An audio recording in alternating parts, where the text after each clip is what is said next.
Well, good morning and welcome into the ARMS North American Open August 2020. I'm your punch by punch host, Jordan Kent, and joining me, I got a terrific 1-2 combo of ARMS commentators. Let's start with my man EE. EE, I know you've been a fan of ARMS since day one. What are you most excited for? Honestly, Jordan, to be honest, it's been a long time since I've gotten an opportunity to see some high level competitive play. So the fact that we've whittled it down to top four, I'm just excited to see who's meta, who's rocking with arms, and who's actually just going to be the best and come out on top. And Coney, I know you've been following the scene for a long time. We've got four terrific fighters that we'll introduce here in just a second. But what are you looking forward to seeing from them? I know you've been following their careers and their trajectories for a while. Sure. So it's always interesting to catch back up with how people are doing and how people are progressing, especially sort of with their rise in the scene. And sometimes when we do these online events, we see some sort of dark horses come up or people that we're not familiar with that we haven't seen. This lineup is an all-star cast. We have four of the best players in North America here. Some of them have gone toe-to-toe with some of the best in the world. So I'm really excited to see the fist fly today. You mentioned the top four players. Well, they duked it out of nearly 800 competitors over this weekend. And these top four will get a chance to fight not only for bragging rights, but in addition, our winner today will get a digital download code for Super Smash Bros. Ultimate in the Fighters Pass Volume 2. In addition, a digital download code for the Splatoon 2 game. But don't worry, our runner-ups won't go home empty-gloved. They will all get 2,500 My Nintendo Gold points. So spoils and riches for everybody that participates today. Let's go ahead and take a look at our bracket and see who will be duking it out today. And you see here, it's the best of four. It's double elimination here. And let's start here, Coney, with Astro Ninja, somebody you're very familiar with. Absolutely, yeah. So Astro Ninja is a very interesting case. He's actually considered by many to be the best currently active player in North America. If he's not the best, he's definitely up there. He was actually on top of the Season 3 rankings. I couldn't find the actual rankings anywhere online, but I do know that they exist. I know this guy's at the top, Astro Ninja, nobody to mess with. One of the best Dr. Coil players in the game. And EE, you and Para sort of have a special connection when it comes to the character selection. Absolutely. It wasn't always that way because I know he used to play Springman, but now that he's on the Ninjara train, I definitely rock with him a lot. I mean, this is a very accomplished player. I think he's only one of two North American players to ever take a set off Pega, who's considered the best in Japan, one of the best who's ever done it. So when you got somebody like that in the bracket, you can already expect fireworks. Let's go ahead and take a look at our rules here as we dot our I's and cross our T's for all the fun action today. As we mentioned before, four-player double elimination bracket. In addition to that, you've got best of 5 games wins a match. And then we will have 99 seconds per round. It will be in arena mode. So the action is fast. It is certainly furious. And EE, you were talking earlier about high-level elite play. What is the difference that we're going to see here with these players that makes them so different? Why have they risen to the top amongst nearly 800 different competitors? Well, I mean, it's not just a combination of just, picking your particular arms for a situation. You got to play the stage too, right? Because you got some occasions where you got plenty of space to kind of zone and take your time and stuff like that. But when you get in those close quarter battles, what are you going to do when somebody's really pressuring you? A lot of those character attributes themselves, those are going to be, impeccable for getting out of situations. For me, I love Ninjara, just his ability to kind of escape and just counterattack. That to me is big. Obviously, somebody like Dr. Coil, always levitating, always in the air. So it's just kind of those mix-ups and what arms you elect to pair with your character that I think is really just going to make the difference between what do you see succeeding more, the defensive play or just the rush down aggressive type. And Coney, to tag that, as we mentioned, 42 different arms, 12 different characters. Woo! I won't do the math. That's a whole lot of numbers right there and a whole lot of possibilities. But there really seems to be this marriage of finding the right arms to match your play style, to match the fighter that you want to go with.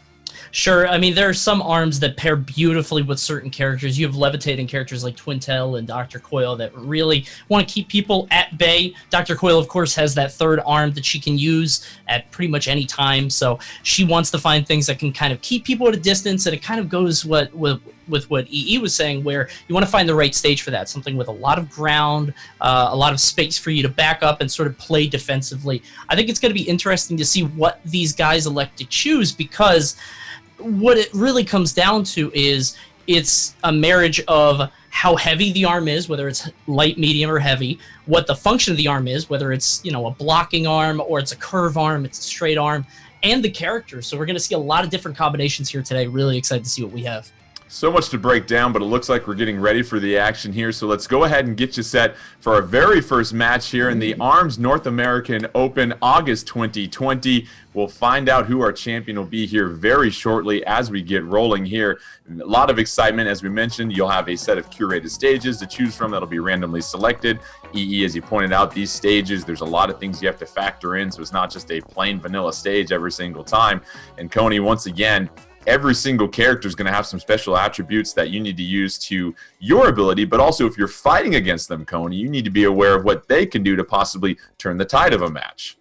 Yeah, every character has at least one attribute that is really sort of a signature to them. Obviously, Max Brass has the whole buff up technique where if he gets you on the ground, he's kind of a win more character. Meanwhile, Dr. Coyle has her third arm and just can levitate forever. Lola Pop has the inflation. Min Min has that kick that she can do where she can sort of where she can knock away an arm. We see that in Smash also. Min Min, actually the latest character in the Fighters Pass, really she's a great fighter there. But yeah, so we've got one of the best Min Min players in the world. We've got a top Dr. Coyle. We have an excellent Ninjara, and then we also have a Master Mummy who I'm incredibly excited to see play. And EE, one thing that we're going to be referencing frequently during these matches is the rush mechanic and how that is really something you need to manage throughout an entire match. Tell us a little bit more about what you need to keep in mind when you use your rush. Well, I think for, a lot of times that I've seen in the past is like sometimes people kind of use rush when they're kind of getting in like panicky situations, you know what I'm saying? Like get a little finicky and just getting pressured. So you want to be able to maintain it to an extent where it's like, okay, when I'm putting it out there, I'm getting maximum damage, right? I'm lowering that meter and just capitalizing, because also off of that too, remember you can kind of get juggles in between there as well and then just kind of get that final pop at the end, which I think a lot of people go for. And at the start of a round too, knowing you're going to get it back, like I see a lot of times that's when the best time to kind of exhaust it and try and put some pressure on early, but you just kind of got to get calculated with it. You don't ever want to like make it too transparent because there's too many counters for that. We're still getting set for our first match here in the ARMS North American Open, August 2020. When you take a look here, Coney, at this sort of this rock, paper, scissors that always exists in a lot of fighting games, what does that look like in ARMS? Because again, the action's so quick, you really have to react fastly.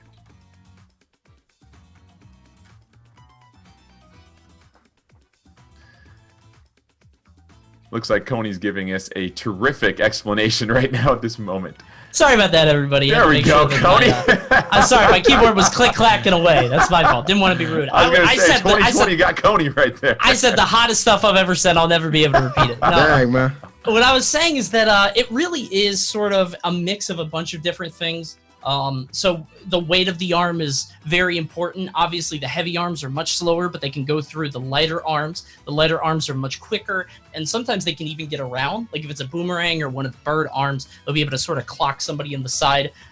They can also find ways to sort of negate rushes. That's one of the best utilities of them is if you can get that boomerang arm around somebody as they activate their rush. Meanwhile, it feels like if you try to use a straight arm, like a roast or toast or something like that, it'll just get stuffed out. But if you use the side arm, it can go around, whack them. They just lose their entire meter, which would be amazing for you.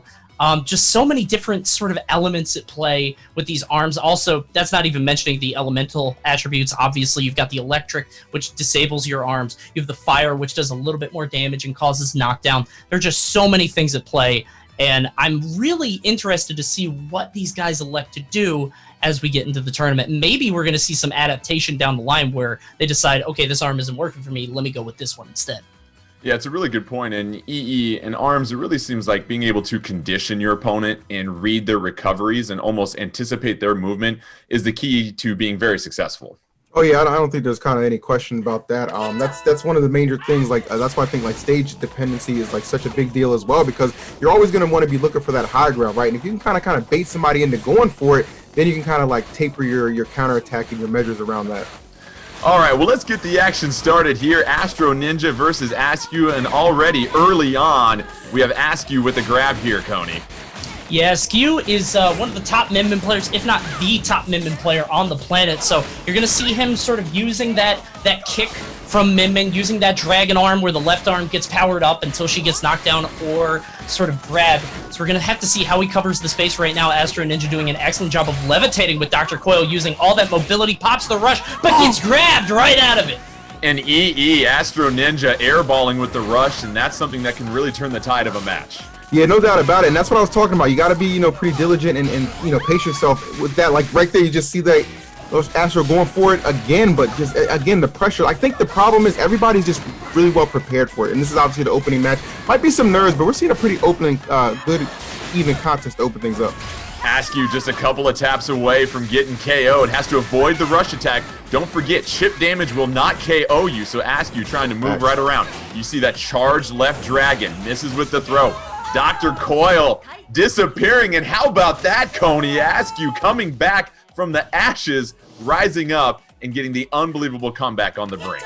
Really showing the power of mobility and maneuverability, using those dodges to be able to get around the arms. Askew just using every tool in his arsenal. Can't land the rush there, but that beautiful play after he was stuck in the corner, blocking the entire rush, comes out and wins the round, but it's going to take one more to win the game. Askew with the buff and the bub, going with a couple of heavy arms and able to negate the rush attack once again from Astro Ninja. So Askew doing a great job, EE, playing defensively at this point. Absolutely. It seems like the rushes just really aren't getting too much benefit at the moment, so you're seeing like more of a tight neutral game. He sees arms, they're in a little bit of trouble. Notice, oh my goodness, the disable as well. This is a really strong position, and I love the fact that's just what you want to do, right? You want to have that floating ability working on your side, even though Askew able to connect the rush, finally getting some value out of that. Askew, that rush cancel, able to really retaliate quickly, but don't forget Astro Ninja has a chance to go ahead and apply even more pressure at this point. Astro Ninja sitting there with that rush attack ready to go here. Astro Ninja connects with the left, and Astro Ninja will go ahead and take a round as we head to a third round here, EE.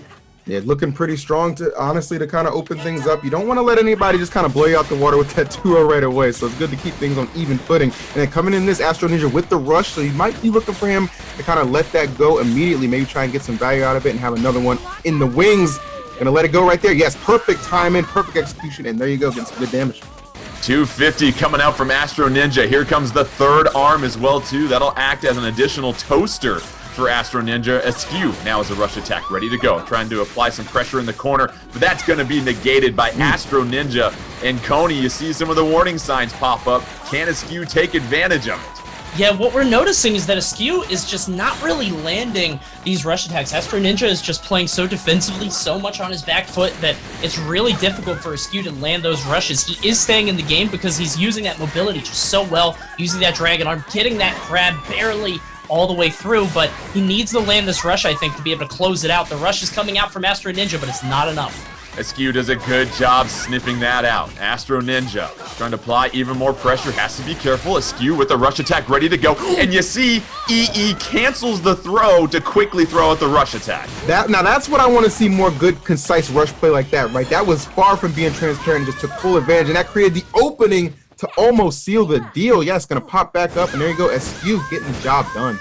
Askew taking the first game. It'll be best of 5 games to move along in our bracket. And Askew doing a fine job of defending against some of those rush attacks coming out from Astro Ninja here, Coney. And when you look at that dragon arm capability of Min Min, Askew really utilizing that and making sure that they don't get knocked down to lose that charged arm. Yeah, it's a great way of forcing pressure on your opponent at all times, because it puts that little idea in the back of their head, like, I have to knock this person down. I have to get that charge away from them. Sort of similar to Max Brass, like I was talking about before. If you don't get a hard knockdown on that character, she's going to retain that charge for so long. And you saw with the buff and the bub, they're two kind of like straight arms, just kind of big fists. And if you don't get rid of that right away, it's going to stuff so many things coming your way.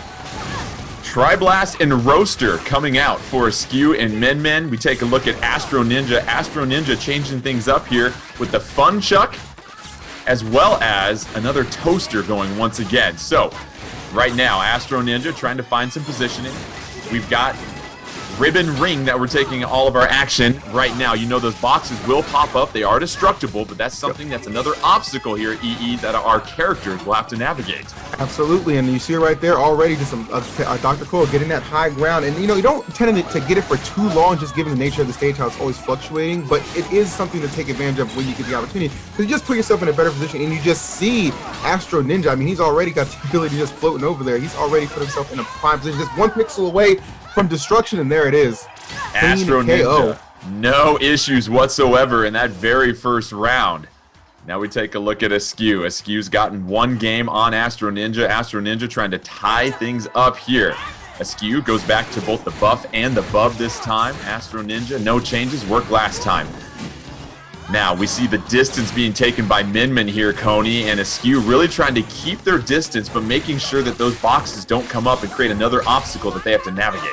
Yeah, I think what Askew's trying to do is double rush coming out. Finally, Astro Ninja able to land a hit, but only got 100 damage from it, roughly. I think what Askew is trying to do is hold the center of the stage. Astro Ninja is forced in the corner, and because that he can't use these platforms to his advantage, being able to rise up. I mean, Dr. Coyle is already levitating. Imagine when she's on the box as well. It can be very difficult to get away from her. But Askew kind of gave up a little bit of space there for the double rush. Both these guys trying to charge up their meters as Astro Ninja has another one. Oh, and Astro Ninja avoiding that incoming arm, answering back with the rush attack. Astro Ninja back in control here. Astro Ninja doing a fine job of using that levitating capability to just create enough separation between them and Askew. But Askew has a rush meter ready to go. It comes out at this point, but a huge costly whiff here, Yeah, again, just not getting maximum potential off of that rush, and it is going to be costly, as you see. I mean, they're pretty, that meters are pretty much evened up, but notice Astro Ninja, he's got his rush online. He's going to be looking to get, maybe create an opening with the Fun Chuck, one of my favorite personal arms in there as far as like just how it changes from grounded and air state. But he's kind of got the corner pressure right now, trying to just push the advantage a little bit. I got to imagine he's going to go for that rush sooner rather than later at this point. 8 seconds left. Astro Ninja getting one more final bop with the toaster, and Astro Ninja will go ahead and take a game. So now we're tied at 1-1. Astro Ninja, Coney, doing a fine job of making some adjustments as we got set for that second game. Askew stealing the first one, but Astro Ninja leaving no doubts in that second one. I think the stage really played to his strengths well. He wants to sort of sit back, create space, stay as far away as he can, and because of the obstruction, the platforms coming up, him being able to jump on those, being able to knock those away when he wants, I think he had a much better shot of sort of controlling space around Askew. And Askew, his big problem in the first game was not being able to land those rushes. This time, Astro Ninja really took advantage of that, landed nearly every rush as we're going back to Sparring Ring.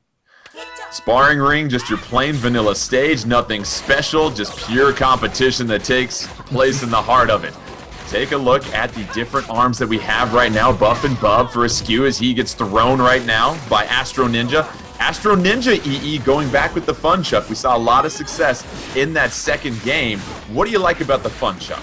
Well, honestly, I mean, it's just the fact that when you're spinning it, it acts as kind of like a shield too. When you're in a state when they're throwing some arms at you as well, the fact that it kind of changes its direction between when you're grounded and aerial as well. It just gives you like some more mix-ups, honestly. And honestly, on a stage like this too, like this is pretty much all about who's gonna win neutral, right? There's no gimmicks to take advantage of with that, and I think that's kind of what Astro Ninja is hanging his hat on right now, and that's why you're seeing him have that success right out the gate.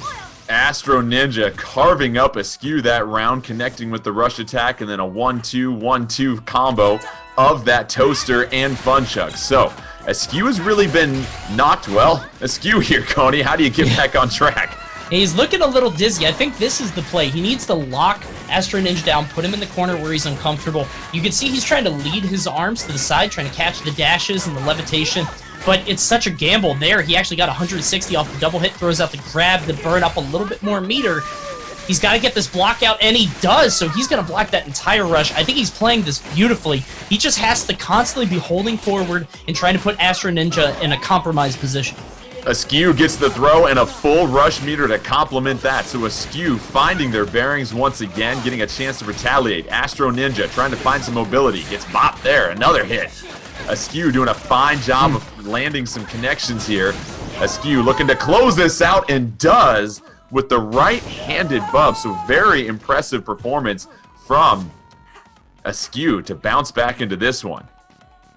Also got to appreciate the fact that Askew kind of recognizing, okay, I have him at this low meter. There's no reason to exhaust my rush. I can save that coming in to this one. You see, just tried to counter the rush, but a little too slow on the uptake being in the air. So that's going to actually get an advantage for Astro Ninja as both rushes get exhausted.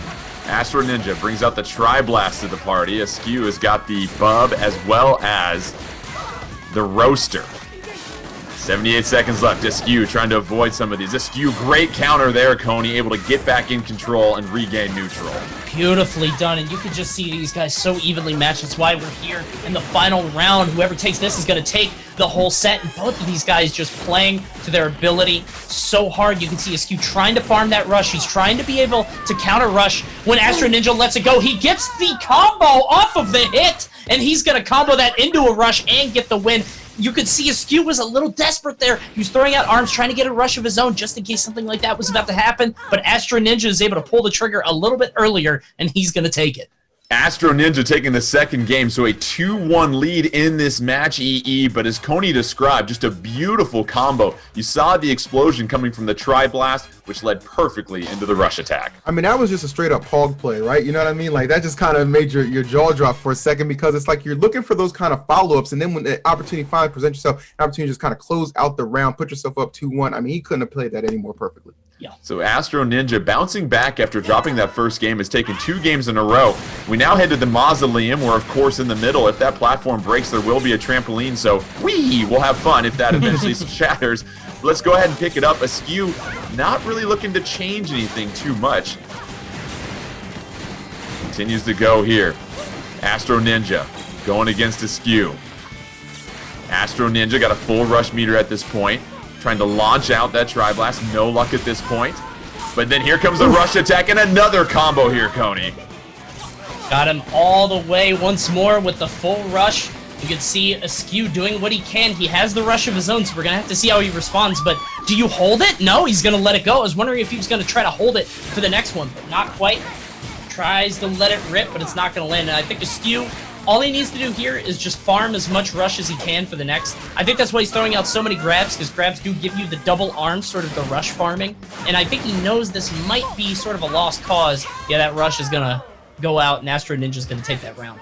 So Astro Ninja, once again, EE, just very wise play with that rush, not letting any of them go to waste at this point. And Astro Ninja in full control. Let's see if Askew changes anything up, cycling through a few potential arms. We see that roaster on the right, and of course that buff on the left. Astro Ninja having a lot of success with that Tri-Blast at this point. Astro Ninja up in the air, connects with a 1-2, gets the knockdown, trying to move around another knockdown, EE. It's all Astro Ninja early in this one. Yeah, these are these hot starts that we've kind of started to get accustomed to seeing Astro Ninja after that first game that he lost. You know what I'm saying? It's just that's kind of just been his go-to, and already disabling an arm, and just see the pressure coming out. Very smart, gets the rush off. However, maybe not the best timed on that, not going to get too much out of it. And ooh, oh my God, I actually thought he was going to knock him out of that. So actually, Askew catching a little bit of a break, trying to mount some sort of comeback at the moment. Pretty even footing, but he is definitely down a couple of games. Askew, a fine job of canceling out of that throw with that rush attack. Askew still on the ropes here, though. Trying to battle back and not get eliminated. Astro Ninja just needs to take this round to move along in our bracket and claim the match. Oh, the 1-2 coming from Astro Ninja. Astro Ninja trying to connect with that Tri-Blast. It does, and that blast mechanic, Coney, just creates so much consistent pressure. Yeah, it just puts you in the corner. You're stuck blocking. The explosion is going to pop off, and you know that you just have to stay in that shield for a little bit longer, which could put you in a very bad position. Same as the nade, which is an arm that we see a lot of people using. We haven't seen it yet, but there's only been one set. Wouldn't be surprised to see it pop up in just a little bit. But yeah, you could tell that by the end of that set, I think Astro Ninja really got a hold of Askew's blocking patterns and how he sort of maneuvered around the arena with his dodges and was able to put that Tri-Blast there every single time. Very well played by him.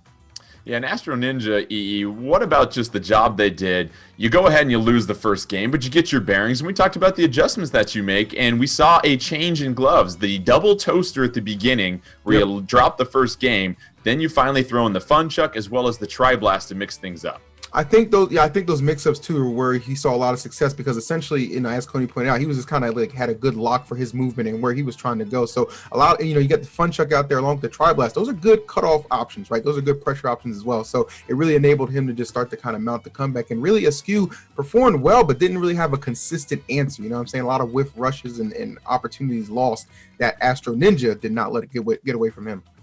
Let's go ahead and take a look at our updated bracket as Astro Ninja will advance to our winners final. Astro Ninja coming back.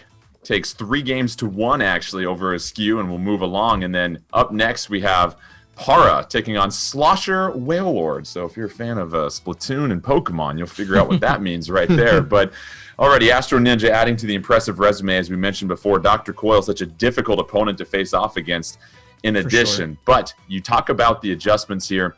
And Coney, you get set for this next matchup here between Para and Slosher Whalelord. And Slosher Whalelord is the one that interests me because you look at a potential Master Mummy, a heavyweight, and what that means. When you're working as a heavyweight, Coney, what is one thing you have to keep in mind when you're going against maybe some more mobile characters? It's all about conservation of movement. You don't want to make any missteps. You have to be very deliberate with all of your actions. It can be very difficult. I do believe that Slosher Whalelord is playing a little bit more Lola Pop lately, but I think it's sort of a situation where he always has that as a threat in the back pocket, especially if he sort of catches on to his opponent's habits. He says, oh, he's let me block a lot. That might be somewhere where I want to go Mummy, because if you don't know, Mummy actually heals for 10 damage for every second that he's able to shield. So if he finds out that Para isn't really pressuring him on his shield as much, he can say, okay, I'm going to go Mummy. I'm going to try to force him to grab by blocking as much as I can, try to get those habits. I think we will see a Lola Pop here, but the Mummy is always there if he's feeling a little spicy. And EE, we saw with Astro Ninja in that previous match the value in being able to follow up with combos. Obviously, you're not landing a ton of punches because both fighters are so capable of just dodging arms as they come out. But when you do get that connection, you have that small window, and you really got to make the most of it to follow up with those combos, especially as we saw with that rush attack, to go ahead and take that second game. Oh, absolutely. And I think just being able to increase your damage output, that's really what it's all about. Like, this game does offer a variety of ways to just kind of get sneak those juggles in there as well. And that's why I think I would like to see the Lola over Master Mummy, simply because I feel like her defensive options, like, she's not the fastest character, but her defensive options are certainly, I feel like, a little bit better. And going up, tasked against somebody like Para, who's piloting this Ninjara, you're going to kind of want to have a little bit of speed on your side as well. Well, EE, you wanted candy, and here is Lola Pop. We've got Para going as Ninjara, Slosher as Lola Pop. And now we go ahead and bring this to an interesting stage here, because now here we are at Buster Beach, and you see that sort of bench in the middle and the slope, so you've got a lot of different things you have to navigate here, Tony. Yeah, I love this stage so much. You can see people either opt for this side of the stage or try to go down the curve for the other one. Looks like we're agreeing to fight around the kitchen table right now. And eventually we might move down depending on who corners who. Slosher Whalelord having difficulty, cannot land the rush as Para has one of his own. Let's see how he uses that. Yeah, there it is, the vanish mechanic trying to dash in, but actually it gets blocked for the rest of it. You see Slosher just puff up with Lola Plop right there to negate that rush attack. Slosher using the Dragon and the Biffler to apply pressure. That Dragon catches as well as blinding Para. Para, left arm in danger. Para trying to go with that Roaster, of course, as well as the Tribals. Looking for the stun here. Slosher with a full rush meter ready to go. Being very judicious about when they want to use it. Looking to find a spot over the bench. Connects with the Biffler, followed by the Dragon. Might not even need it here, EE. Yeah. Don't even need the rush meter. I'm going to go ahead and just get you with a few charged arms. When you got him down to a sliver of percent like that, just a little bit of health, you do not need the exhaust your rush, because you already know, like, they're already being pressured for like the last 10 seconds. Why do I need to go ahead and just give away this free advantage I'm going to have going into the next one? And you see him taking advantage, getting a little bit of damage right off the start. Slosher getting 1-2 on the rush attack, but Coney following up with a beautiful throw. Yeah, that movement was just so hot, man. He jumped right over the look at his jumps. He's just barely over that tribal. His maneuverability is just absolutely insane. He got that full stage grab too. It just looks like he's in Para's head, but now he's stuck in that corner of Buster Beach. He's got to fight his way out. Right now, he's got these arms that take so long to retract, and Para able to mount something of an offense, as you see Slosher right now on the retreat. Very good point. Slosher able to create a little bit of distance. That's exactly what they're looking for. Para trying to close the gap, but Para in danger of dropping this very first game. Here comes the rush attack, and Lola Pop and Slosher closing things out here. Well played, EE, because it seemed like Lola Pop was playing exactly where they wanted to. Slosher was keeping the distance, not allowing Ninjara to get up close and apply that pressure and get them backed into a corner, which is where they struggle with sort of those slow developing arms. So the conservative rush use at the previous match right there, just kind of saved it for the next round, but right there using it just completely put it to rest in that ending sequence. That was actually beautifully played. So good to see the Lola Pop come out. Not disappointing either. I like the combo of the Biffler and Dragon as well too, Coney. You get one item that can sort of sweep across the area and cover a lot of the escape routes, but in addition, you have also the Biffler that, well, is just annoying and distracting, to be honest. Yeah, for sure. It's sort of like in Mario Kart when you get hit by the blooper and you just have this obstruction on your screen. You're thinking, when is this going away? I can't see anything. But we do see the switch from Para off of Ninjara over to Kid Cobra. A little bit faster. Also have a switch on arms here as the popper, and I believe that's the clapback. That's the clapback, yep. Yeah, so we'll see how this goes. I think first order of business is going to have to be to get rid of these pillars because Slosher's just maneuvering around them so well. Slosher doing a fine job of using the pillars in DNA Lab. Remember, when you go down into the middle, you don't lose any speed as you maneuver up and down the stairs here. Kid Cobra and Para trying to move around the pillars. No luck right now. Slosher doing a fine job of just keeping the distance. That Dragon gets blocked, clapback, trying to provide a little bit of shield coverage against these slow developing arms, but the Dragon reaches up and over and roars at Para. But here comes Para answering back here, EE, with a big time rush attack. Absolutely, and that's what he needs, you know what I'm saying? Like, obviously, you're in a situation right now, back's a little bit to the wall, your main character kind of getting blown out there, so switching over to the Kid Cobra. I love the clapback, going to provide some extra defense, especially with that Dragon on the side of Slosher just coming at you. Nice 1-2 combo. The Biffler able to connect, leading into the Dragon. Slosher with a rush attack. Coney, do you start thinking about using it to close out this match? Oh, that's the gamble, right? Is he going to hold on to it, or is he going to wait for the next round? I would have initially said to hold on to it, but now it's getting a little dicey. He's got the rush, 10 seconds left. He has to make a decision. Looks like he's just standing still, 5 seconds. Para is going to dare him to do it, hiding behind. He puts out the grab. Is it going to be enough? I don't think so. Kid Cobra takes it.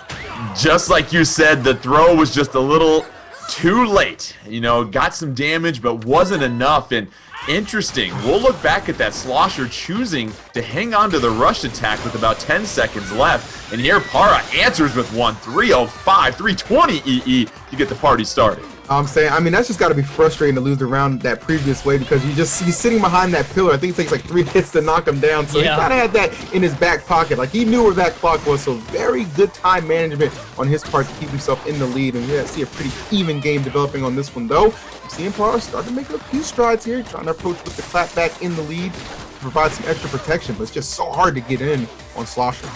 Para doing a fine job of negating that rush attack not too long ago. Almost at a rush attack of their own here soon. A couple of charged arms coming out. Misses with the throw.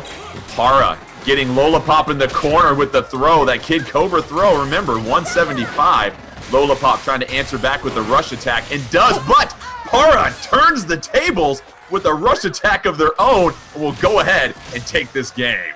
It was such a beautiful parry. He blocked it and then immediately dashed in, which gave him a small moment where he could let that rush fly. And he does, and he takes the whole set with it, just says, I'm done with this. I'm winning this one. I'm letting it go right now because he saw his opening. Very well done. And you could just tell how evenly matched all these guys are. I mean, in the first set, we saw it between Askew and Astro Ninja. Now we're seeing it again as we go 1-1. There are no blowouts here.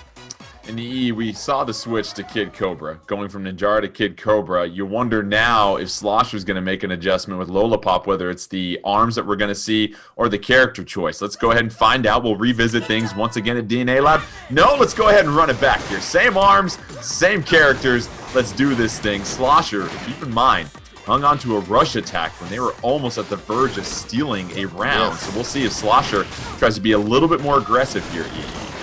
Yeah, that's probably going to be the name of the game at this point. I love what we're seeing though already from Para. I think this Kid Cobra is suiting him better, right? He's got the speed and obviously the protection of the clapback is going to be good while still allowing you to get some damage with the popper. Like, he's really just applying a lot of pressure, and it seems like Slosher from the jump maybe getting a little overwhelmed, not accustomed to thinking this is going to be a consistent factor he has to deal with as that rush comes through and might just finish the job. Yes, sir. There you go. That's a perfect. Flat back combo into the knockdown, followed by the rush attack.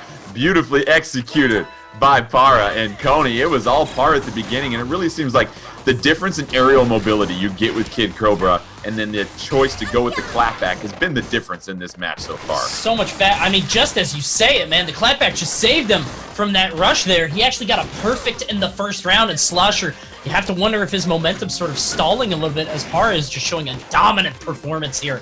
We'll see if Slosher can sort of gather himself. You see him going to the corner, but that only means that's going to give Para some time to lay down some of those, some of the tubes with the helixes. We'll see if Para can keep up the offense as Slosher desperately tries to find a way back into this. Slosher running out of pillars to hide behind at this point as Para is winning the hide-and-seek game at this moment. 55 seconds left. Both fighters been a little bit patient this particular round. Slosher with the rush attack, but then here comes one from Para, and it does it again here, EE, able to negate a rush attack with one of their own. No doubt about it. That's that's one of the big benefits. Obviously, being able to counter rush is so huge and so prevalent, and you're seeing already Para yet again setting himself up to be in a pretty good situation. Like that blinder really not doing too much damage. I think one thing that Slosher's probably looking for is how can I slow Para down at any given point, and it's just not happening. He just keeps advancing, trying to push the game state in his favor, and it's working out yet again. Slosher in familiar territory. End of a round with the rush attack ready to go. Gonna wise up and not let it go to waste, but the throw after blocking the rush attack. Cody, Para, Kid Cobra, the feet work, as we like to say. Excellently played. Just beautifully played. Textbook. Hit around the pillar, waited for his opportunity, waited for the arms to be done, throwing out that grab. That was textbook. That was beautiful. These guys are veterans, and you could tell that Para has so much experience. The guy started as a spring man, now he's over to Ninjara, and now we're showing his proficiency with Kid Cobra. This kid is amazing. Yeah, and EE, really the mobility difference that we're seeing with Kid Cobra. And here comes Master Mummy trying to wrap this thing up here. And here we go, a heavyweight taking center stage, trying to just eat some of those punches. We know about the super armor, and that's going to make a big difference, EE, if you can get Kid Cobra into the corner somehow. Absolutely. I mean, this is pretty much old reliable for Slosher at the moment. I kind of see how he kind of forced his hand at the moment. The thing is, though, you're giving up a lot of speed advantage, but you'll be able to take a lot of those hits. Obviously, being a heavyweight, that Slosher, or excuse me, that Master Mummy does fall into, but still, for Parappa, he's got to be licking his chops at the chance to end this. Biffler and Funchuck, the choice of arms for Slosher. Can't follow up on the combo off the springs on the side of Spring Stadium here, but so far, Slosher finding some success with the big, huge Mummy. And here you go, Coney. You want to close things out by getting them backed into a corner. He's just dominating right now. You can see the massive power of Master Mummy coming out here. He does have the stronger grab as well, so that's always going to be a threat for Para as he does way more off a single grab. Slosher almost has that rush. You can tell Para trying to close it out. Will it be enough? Not quite. He's going to get the bounce, but that's not going to be enough to KO Slosher. Having the rush, he's going to let it rock right away, and Para, I believe, saw that coming from a mile away, dashing out immediately. Slosher getting a little desperate there. Para, 1 round away from advancing to winter finals. Slosher still sticking with the Biffler and the Funchuck. For Para, it's been all reliable with the clap back as well as the popper. You've got that defensive option and then a huge hitbox with the popper as well, too. Slosher trying to be a little patient early on with Master Mummy, but gets bounced off the side of the stage. Para can't answer back. And Slosher trying to close the gap here at EE, and here comes that 200 throw. Yeah, it's, you kind of see him kind of jump out and kind of get a little bit of damage being tacked on, but it's so, like, you look back to that last match, it's got to be so debilitating to know you're up so big and Para still found a way to bring it out. This loadout is just, it perfectly complements Kid Cobra, what he's trying to do. Rush you down, he's got the speed to back it up, and then just the defensive options when needed. And of course, Popper, going to go ahead and let that rush flow right now. Not going to get too much off of it, but the pressure, that's what he's looking for, and that's where he's finding a lot of success. Slosher with a rush attack ready to roll, trying to connect here. No luck. And a little bit of damage here, though, Coney. 250, that's just enough. And is able to get a little bit of chip damage on the follow-up combo. So here's Slosher getting Para backed into a corner finally. He's doing great right now, using that imposing size of Master Mummy to just threaten him in the corner again and again. The 110 will do it. And now Slosher putting one on the board as Mummy. Can he take it away here on Spring Stadium? Try to win this set, even it up 2-2. Slosher trying to stay alive, but here comes Para looking for double toaster to try and get some knockback here, EE. You gotta send Master Mummy on his caboose to free up some space for your mobility, I imagine. Exactly. Can't allow this guy to just kind of advance on you for free. And look at that, just an immediate follow-up, gets the extra bounce. Yes, sir, right off of that bumper. So that's going to be pretty tough setting off the pace for Slosher, man. This guy is obviously not playing around. I love the fact he did commit to bringing out the Master Mummy, and look how much success he's found. We thought Para was in position to wrap this thing up. We might have a match number 5 looming if this pace continues. Para, though, does have the rush on deck. Oh, Slosher doing a fine job with that big body, avoiding a couple of those toasters and following up with the fun chuck. So things get interesting now here, Coney. We get set for a 5th game to figure out who's going to go ahead and take this match. Slosher now retaliating with a character change of their own, and Master Mummy being the key to this one. You saw him dodge into it. He actually jumped right into that hit. There's no reason for him to go that way, but you could tell the pressure was just mounting on Para. He had to find a way out of the corner, and unfortunately, that door was closed. So now you wonder what it's going to be like in the 5th game. I mean, switching from a mobile character, something that's a little different like Lola Pop, such a weird niche character, something like Master Mummy does require a bit of a mindset shift, but it seems like Slosher is fully in that mode now. Is he going to stick with it? Yes, he is. But Para switching over to Old Faithful and Springman. Oh my God, the Springman classics. trying to hold it down at home. Springman going to use both of those roasters right now at this point, trying to build up some of that knockback. Master Mummy and Slosher, no changes, except you see a Tri-Blast coming out now with that fun shot. Master Mummy and Slosher was able to turn things around last time, forcing a character change out of Para. Let's see if Para has the answer with Springman. Slosher, though, already on the ropes here in EE. You see Para just terrific mobility with Springman, doing a good job of just reading those arms coming out from Slosher and countering quickly. Oh, absolutely. I mean, you see the parry, the shockwaves he's able to put out too. Like, that's right there is probably what he's kind of hedging his bet on, being able to just counter a lot of those attacks that Slosher's going to send out. That big body of obviously Master Mummy. Having no answers, though, to a very well-prepared Springman. You already know he's got plenty of miles on this character, so this is nothing new for him. Double roaster getting it done at this point. Para has to take one more round to move along in our winners final as they advance in the bracket. Slosher getting knocked back already, and that knockback has been so critical for Para to finally establish that. Gives them a chance to charge up those arms and apply that consistent pressure, Coney. Yeah, and you could see just back to basics sometimes is best. Para has not been touched in this game. Lets the rush fly. Slosher's going to get one of his own. He does get the full damage, but it's so interesting because, you know, we're told that there's no real protagonist in the ARMS universe, but time and time again, Springman has come out when players need him most, and just the double roaster here, just paying so many dividends here against Slosher Wailord, who has no answer. He has Para in the corner. Let's see if he can force a final round. Not sure if he's going to be able to do it, though. He can't land any of these hits. Slosher struggling to find some consistent connections. Finally gets a few right there, but has a lot of ground to make up. 38 seconds. Double roasters coming out. Slosher trying to regain some health. Here comes the rush attack from Para.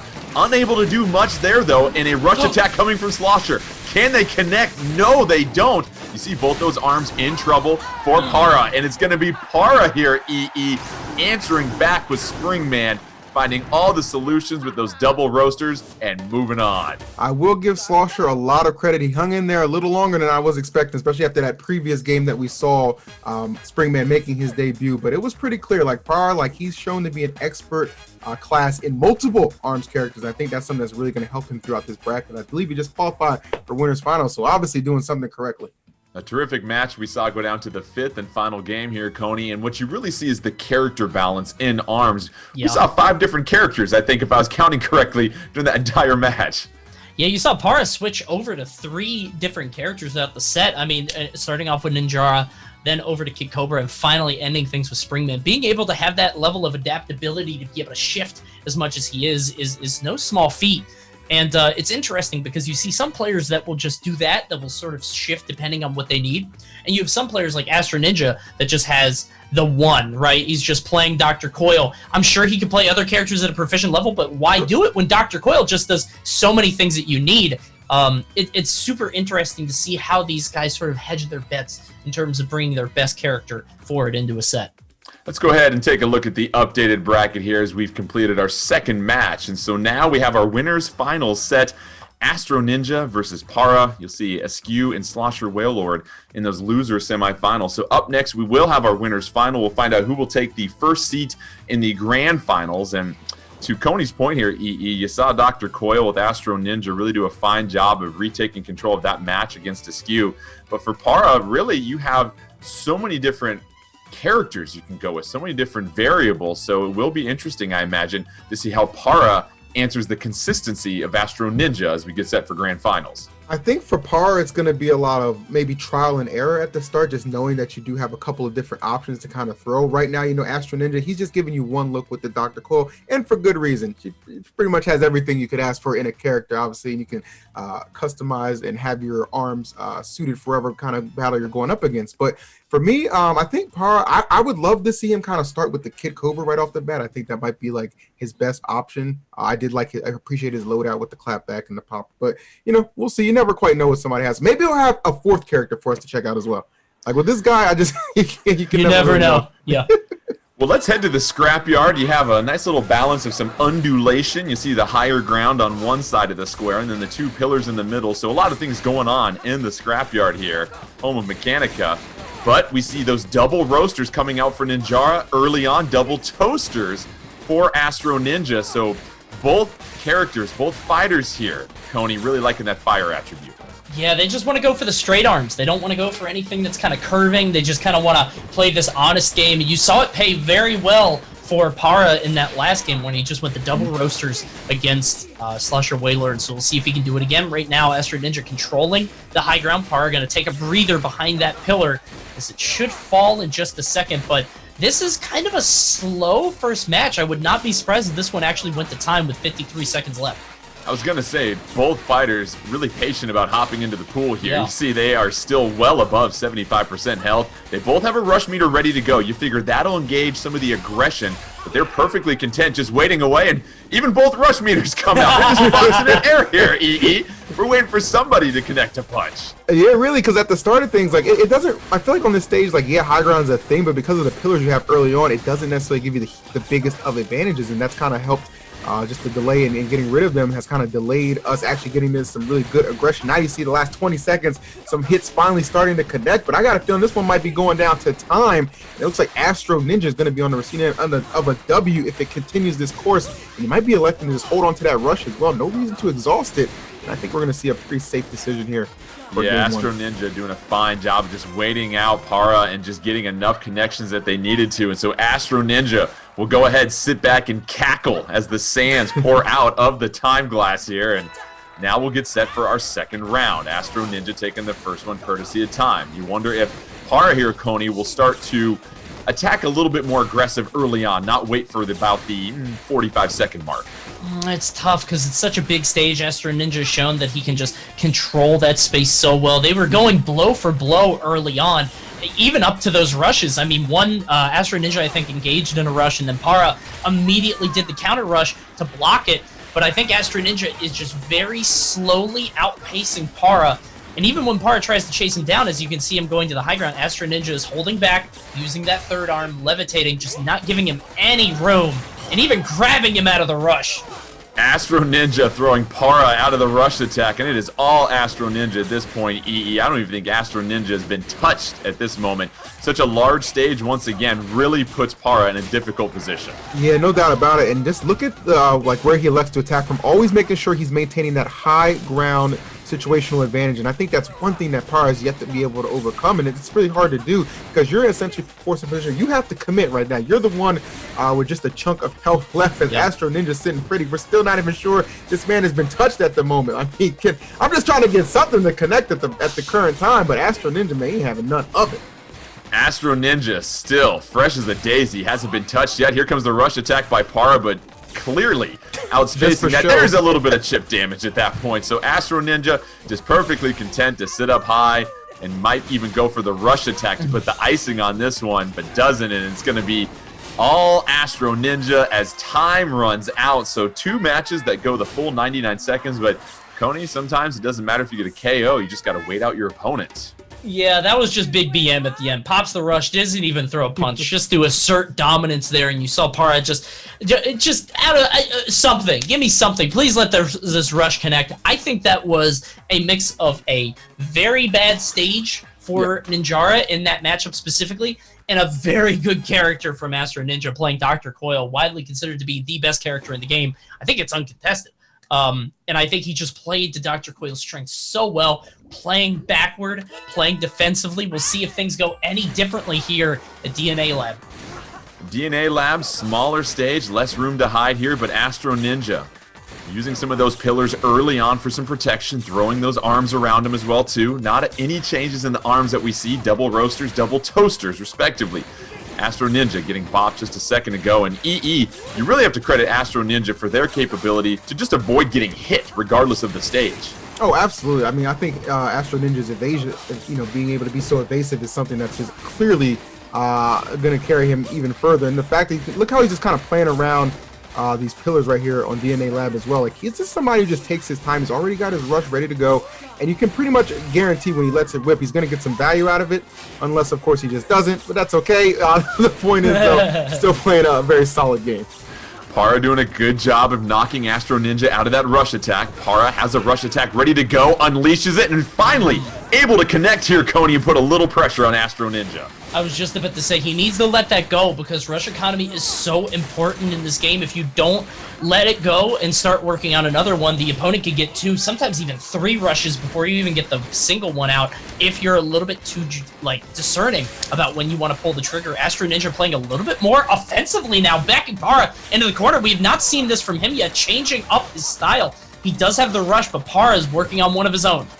Para doing a good job of connecting with a couple of those roasters, and Para now playing with the lead, and you see how it changes what Astro Ninja's trying to do. Rush attack, Astro Ninja trying to steal this one at the last second, and it looks like Astro Ninja will do just enough at the end with the rush attack EE, and able to turn things so quickly with a perfectly timed rush attack. You said he was trying to steal it. That was a whole heist we just witnessed, okay? Because he was so consistent with keeping the pressure on in that corner. He just saw the one opportunity to strike, had his rush, and that's why, like Tony pointed out, rush economy. So important to manage that and always have it on deck for pivotal situations like that. Perfect execution. And Coney, it seems like if you're Para, you really have to make sure you get the lead early on because it really dictates how Astro Ninja plays. And I not only that, but I think the mental game is so important here, man. Para has constantly been chasing Astro, just this cat and mouse game, and even when he gets the rush, he just gets knocked right out of it. Meanwhile, Astro Ninja's full rush is good. Well, maybe not that last hit, but most of the rush is going to connect as Para is just trying to chase this dude down over and over. Astro Ninja just seems to be one step ahead at every spot. I just wonder if this is sort of a character shift we might need to see from Para, because I'm not sure if Ninjara, I'm not sure if he's going to be able to keep up. Yeah, we saw Para switch from Ninjara to Kid Cobra in their last match and find a lot of success here, but Para trying to find some answers. Astro Ninja in total control, looking to claim this second round to go ahead and win 2 games. Both rush attacks come out, and it's going to be Astro Ninja. Lands a glancing blow with 25 seconds left. Para against the ropes, so at this point, Astro Ninja just needs one solid connection or two to take this one, and does with the right-handed toaster, and Astro Ninja will claim the second game here, EE. And these, I mean, no slight to Para, we know how talented he is, but these are pretty convincing wins from Astro Ninja. So you kind of got to wonder, do you, with your back against the wall now, maybe it's time to kind of go in that duffel bag, look in that Duffy, and see what else I can pull out, because the Ninjara is just not hitting right now. Quite literally, the damage just isn't there. And that's what we're seeing from Astro Ninja, Coney. Just a fine job of claiming that lead early on, forcing Para to be the aggressor. Because, once again, with Dr. Coil, you've got so much mobility. You can sit back and Springman coming out. Let's see if Springman can get Para back into this one. They'll be here at Buster Beach, which might provide a bit of an advantage for Astro Ninja if you can knock down Para into that lower area. Yeah, I'm wondering how this is going to go, because this stage is simultaneously, it's very long, but it's very narrow. So I think Para's job here is going to be trying to corner Astro Ninja around this little table we have in the center and trying to find ways to keep the pressure up. Like you said, an early lead is so important, trying to force Astro Ninja to come to you. We'll see if Para can make that happen. Right now playing this very slow, using that powered up dodge to knock away the arms, but Astro Ninja, true to form, getting an early lead and just trying to keep Para blocking. Astro Ninja closing the gap. He's been sitting on that rush attack as a comfortable lead over Para right now. Para really wants to connect with their own rush attack to finally try and take the lead and force Astro Ninja to be a little bit more aggressive. On the other side in the corner here, Coney, you continue to talk about the way that Para gets knocked back into the corner. You got to get out of there and apply some pressure on Astro Ninja. It's so scary, though, because him coming in basically forces him now into a position where he's up close. You see this? He's trying to, circle around and he gets knocked out of the rush again. That's got to be like the third or fourth time in this entire set that we've seen Astro Ninja just dominating performance, but Para is now not in a position where he can really close this distance safely. He sort of has given up so much in terms of timing, and now with only 10 seconds left, he needs a Hail Mary to take this one away. I think this is just an easy dub for Astro Ninja.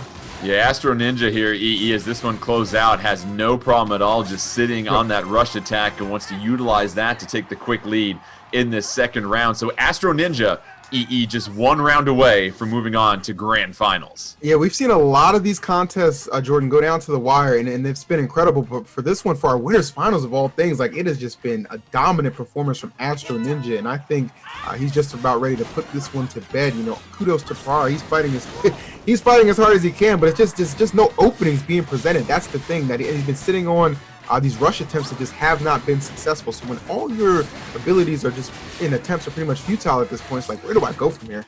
Yeah. Wait a second, though. Para with an early lead. That's going to force the hand of Astro Ninja. Both fighters still with a rush attack ready to go, and now it looks like the patience starting to pay off for Para here, Coney.